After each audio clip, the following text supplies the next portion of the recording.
నేను doctor MSS Mukherjee interventional కార్డియాలజిస్ట్ని pulse heart super speciality నుంచి మాట్లాడుతున్నాను. ఇప్పుడు సునీత విలియమ్స్ గారు అంతరిక్షం నుంచి భూమి మీదకి తిరిగి వచ్చిన తర్వాత ఆవిడ ఎదుర్కొనబోయే సమస్యలు ఏంటి, అవి వైద్యపరమైన సమస్యలు ఏంటి, ఆరోగ్యపరమైన సమస్యలు ఏంటి, వాటికి ఏ విధంగా ట్రీట్మెంట్ తీసుకోవాలి అనే విషయాన్ని క్లుప్తంగా చూద్దాం. ముందుగా ఆవిడ వెళ్ళింది 8 రోజులకని వెళ్ళినా కూడా అది ఆల్మోస్ట్ 9 నెలల పాటు ఆవిడ స్పేస్లోనే ఉండిపోవడం జరిగింది. అంతరిక్షంలో ఇంతకాలం ఉన్నప్పుడు బాడీలో అనేక మార్పులు చోటు చేరుకుంటాయి. దీంట్లో ప్రధానంగా మనం గమనించాల్సింది ఏంటంటే, అంతరిక్షంలో గ్రావిటీ ఉండదు, గురుత్వాకర్షణ శక్తి ఎప్పుడు ఉండదో దానివలన అనేక మార్పులు వస్తాయి. దీంట్లో ప్రధానంగా మనం చూడాల్సింది ఏంటంటే బోన్ డెన్సిటీ పోవడం. అంటే ఎప్పుడైతే మనం మనిషిలో నిలబడటం కానివ్వండి, నడవటం కానివ్వండి ఇవి చెయ్యమో అప్పుడు మజిల్స్ బోన్ డెన్సిటీని తగ్గించేస్తాయి. నెమ్మదిగా మజిల్స్ తగ్గుతాయి, బోన్ డెన్సిటీ కూడా తగ్గుతుంది. బోన్ డెన్సిటీ ఎలా తగ్గుతుంది అంటే 1 to 2% పర్ మంత్ తగ్గుతూ పోతుంది. సో అలా బోన్ డెన్సిటీ తగ్గటం వలన ఈ ఎముకలు బాగా పెళుసుబారిపోతాయి, కొన్నిసార్లు ఫ్రాక్చర్లు అయ్యే ప్రమాదం ఉంటుంది. అందుకని అంతరిక్షంలో ఇంతకాలం నుంచి ఉండి తిరిగి వచ్చిన తర్వాత బోన్ స్ట్రెంగ్త్ కోసం ఆవిడ స్పెషల్గా కొన్ని సప్లిమెంట్స్ తీసుకోవాల్సి ఉంటుంది, కొన్ని ఎక్సర్సైజెస్ చేయాల్సి ఉంటుంది. బోన్తో పాటుగా రెండోది మజిల్స్ కూడా బాగా ఎఫెక్ట్ అవుతాయి. అంటే ఫర్ ఎగ్జాంపుల్ ఇక్కడ ఉన్నాం అనుకోండి, మనం నా జేబులోంచి ఒక పెన్ తీయాలంటే కూడా మన మజిల్స్ గురుత్వాకర్షణ శక్తికి వ్యతిరేకంగా పనిచేయాలి. లెటసే మనకి పెన్ చాలా ఈజీగా వచ్చేస్తుంది అనుకోండి, అసలు మజిల్ పని చేయట్లేదు అనుకోండి, అట్లా ఏది చేయాలన్నా, ఇది టేబుల్ ఎత్తాలన్నా టక్కన ఎత్తేసాను అనుకోండి, అప్పుడు మజిల్ వీక్ అయిపోతుంది. సునీత విలియమ్స్ విషయంలో జరుగుతుంది అదే. మీరు చూసుంటారు విజువల్స్. సునీత విలియమ్స్ ఆ స్పేస్ పాడ్లోంచి బయటకు వచ్చేటప్పుడు వీల్ చైర్లో తీసుకొని వస్తున్నారు. ఆ స్ట్రెచర్లో కూడా ఆవిడకి కాళ్ళు బాగా సన్నబడిపోవడం మనం గమనిస్తూ ఉన్నాం. ఎంత జాగ్రత్తగా అక్కడ ఫిజికల్ ఎక్సర్సైజ్ చేసుకుంటూ మనం అన్ని జాగ్రత్తలు తీసుకున్నప్పటికీ మజిల్ లాస్ స్పేస్లో ఉన్నప్పుడు కంపల్సరీగా జరుగుతుంది. సో అది వచ్చిన తర్వాత నెమ్మదిగా మజిల్ ఇంప్రూవ్ కావడానికి ప్రోటీన్ ఫుడ్ తీసుకోవటం, దాంతోపాటుగా ఎక్సర్సైజ్ చేయాల్సి ఉంటుంది. ముందుగా ఆమెకి ప్రతిదీ ఒక బాగా కష్టం అనిపిస్తుంది. అంటే జేబులోంచి ఫోన్ తీయటం కూడా బాగా ఒక పరిశ్రమతో కూడిన విషయం కింద చెప్పాలి. టాయిలెట్ సీట్లో కూర్చొని పైకి లేవటం కూడా చాలా కష్టం అవుతుంది ఆవిడకి. ముందు స్లోగా నెమ్మదిగా బాడీ భూమికి అలవాటు పడుతుంది ఈ గురుత్వాకర్షణ శక్తికి. సో అది ఒక ముఖ్యమైన విషయం. సో ఈ రెండు ఒక ఎత్తు అయితే, బోన్స్ డెన్సిటీ తగ్గడం, మజిల్ తగ్గడం ఒక ఎత్తు అయితే, గుండెకి సంబంధించి కూడా కొన్ని ప్రాబ్లమ్స్ ఉంటాయి. అంతరిక్షంలో ఎక్కువ కాలం ఉన్నప్పుడు బీపీ తక్కువగా ఉంటుంది, గుండె కూడా కొంచెం స్పెరికల్గా షేప్ మారుతుంది. సో ఇలా అవడం వల్ల అది పంపింగ్ చేసే సామర్థ్యాన్ని కూడా కొంచెం తగ్గుతూ ఉంటుంది. సో కిందకి వచ్చిన తర్వాత మళ్ళీ బీపీ పెరుగుతుంది. ఆ బీపీకి వ్యతిరేకంగా గుండె పంప్ చేయాల్సిన అవసరం ఉంటుంది. కాబట్టి ఆ విషయాల్లో కూడా కొంచెం జాగ్రత్తగానే ఉండాల్సిన అవసరం ఉంటుంది. బీపీని నిరంతరాయం మానిటర్ చేస్తూ ఉండాలి, పల్స్ రేట్ ఏ విధంగా ఉందో చూసుకుంటూ ఉండాలి, దానికి తగిన మెడిసిన్స్ వాడుతూ ఉండాలి. సో ఈ బీపీలో ఫ్లక్చువేషన్స్, సర్క్యులేటరీ సిస్టంలో మార్పులు కూడా అంతరిక్షంలో ఉన్న వాళ్ళకి వస్తాయి.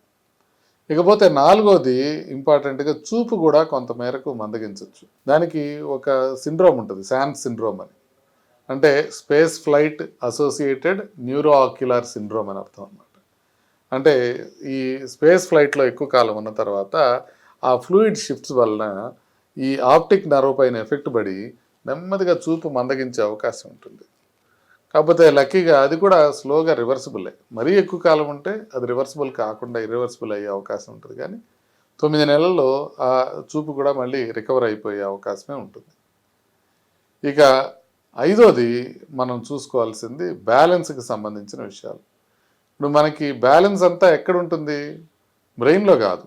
బ్యాలెన్స్ అనేది మిడిల్ ఇయర్లో ఉంటుంది, ఇయర్లో 2 వైపులా ఉంటుంది. అందుకని మనం నడిచేటప్పుడు ఇయర్లో ప్రాబ్లం ఉందనుకోండి, శబ్దాలు వినపడటంతో పాటుగా కళ్ళు తిరుగుతూ ఉంటాయి. సో బ్యాలెన్స్కి సంబంధించిన సెమీ సర్క్యులర్ కెనాల్స్ అంటాం అన్నమాట. అవి సి ఆకారంలో ఉంటాయి, 3 యాక్సెస్లో ఉంటాయి, X axis, Y axis, Z యాక్సెస్లో ఉంటాయి. సో మనం తల ఎటు తిప్పినా కూడా వాటి వల్ల బాడీ జడ్జి చేయగలుగుతుంది, ఈయన తల ఇటు తిప్పుతున్నాడు అటు తిప్పుతున్నాడు అని. సో గురుత్వాకర్షణ శక్తి లేకపోతే వాళ్ళు రౌండ్గా తిరుగుతూ ఉంటారు, మీరు చూసే ఉంటారు స్పేస్ ఫ్లైట్లో కూడా వాళ్ళు రౌండ్గా సోమర్సాట్లు వేస్తూ ఉంటారు. సో అలా వేస్తున్నప్పుడు ఏంటంటే ఆ మిడిల్ ఇయర్కి ఆ బ్యాలెన్స్ సెన్స్ పోతుంది. అది పోయిన తర్వాత ఇక్కడికి వచ్చిన తర్వాత చాలా కష్టం అనమాట అది అక్లిమేటైజ్ అవటం. ఇట్లా ఎట్లా కదిలినా కూడా మనం అక్కడ అటు ఇటు తిరిగిపోతుంటాం కాబట్టి అది ఎక్స్పెక్ట్ చేస్తారు, ఇక్కడ అది జరగదు. కాబట్టి ఆ బ్యాలెన్స్ అనేది మళ్ళీ రిస్టోర్ కావటానికి కూడా చాలా ఇంపార్టెంట్, చాలా జాగ్రత్తలు తీసుకోవాల్సి ఉంటుంది. ఇక ఆరవది most important thing radiation effect.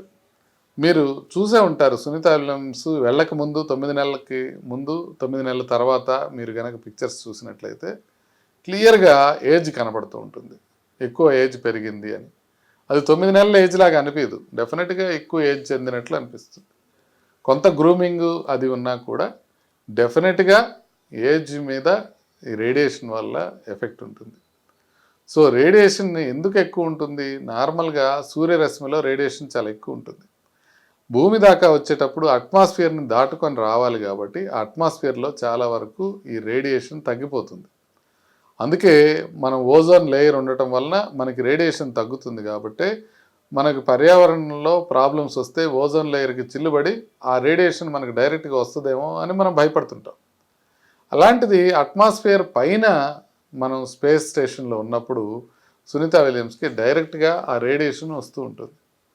ఆ రేడియేషన్ సూర్యరశ్మి నుంచి డైరెక్ట్గా వస్తుంది కాబట్టి ఆ రేడియేషన్కి సంబంధించి అనేక ప్రాబ్లమ్స్ వస్తాయి. స్కిన్ ప్రాబ్లమ్స్ కావచ్చు, కొన్ని జెనెటిక్ మ్యుటేషన్స్ కూడా వచ్చే అవకాశం ఉంటుంది. కాబట్టి వాటిని కూడా మొత్తం జడ్జి చేసుకోవాల్సిన అవసరం ఉంటుంది. ఎంత మేరకు స్పేస్లో తన ఆరోగ్యం దెబ్బతింది అనేది చూసుకోవడంతో పాటుగా వీటన్నిటితో పాటుగా ఈ 6 వాటితో పాటుగా 7వది ఇంకా ముఖ్యమైనది ఒకటి ఉంటుంది. మానసికంగా బాగా దెబ్బతింటారు వ్యోమగాములు. ఎప్పుడు అంతరిక్షంలో ఉన్నప్పుడు ఒకళ్ళే లేకపోతే ఒకళ్ళిద్దరే ఉండటం వల్ల ఒక సెన్స్ ఆఫ్ లోన్లీనెస్ వచ్చేస్తుంది. ఆ ఒంటరితనం అనేది మనుషుల్ని చాలా ఇబ్బంది పెడుతుంది. సో జస్ట్ ఇమాజిన్, మీరు ఇంకొక మనిషిని ఆవిడతో ఉన్న బుచ్చి విల్మోర్ కాకుండా ఇంకొక మనిషిని కలిసి మాట్లాడాలంటే కొన్ని వేలాది కిలోమీటర్ల దూరంలో వాళ్ళు ఉండటం, వాళ్ళ దగ్గరికి వెళ్ళడానికి ఎటువంటి ఛాన్స్ లేకపోవడం, ఇలాంటిది ప్రాబ్లమ్స్ ఉండటం వల్ల మానసికంగా అనేక ఇబ్బందులు వస్తాయి. దీన్ని కూడా జాగ్రత్తగా చూసుకోవాల్సిన అవసరం ఉంది. ఇంతకుముందు కొంతమంది రష్యన్ వ్యోమగాములకి ఇట్లాగే ప్రాబ్లం అయ్యి సూసైడ్స్ వరకు వెళ్ళిన సందర్భాలు కూడా ఉన్నాయి. కాబట్టి స్పేస్ ఫ్లైట్ అంటే అంత ఆషామాషి వ్యవహారం కాదు. స్పేస్ ఫ్లైట్లో ఇంత కష్టపడి తిరిగి వచ్చిన సునీత విలియమ్స్కి ఇంకొన్ని రోజులు భూమికి అడ్జస్ట్ కావటానికి, తన మానసిక స్థితిని నార్మలైజ్ చేసుకోవటానికి కొంత సమయం పట్టే అవకాశం ఉంటుంది. కానీ ఇవన్నీ అధిగమించి ఆవిడ త్వరలో మనందరి మధ్యలోకి వస్తారని ఆశిద్దాం. నమస్తే.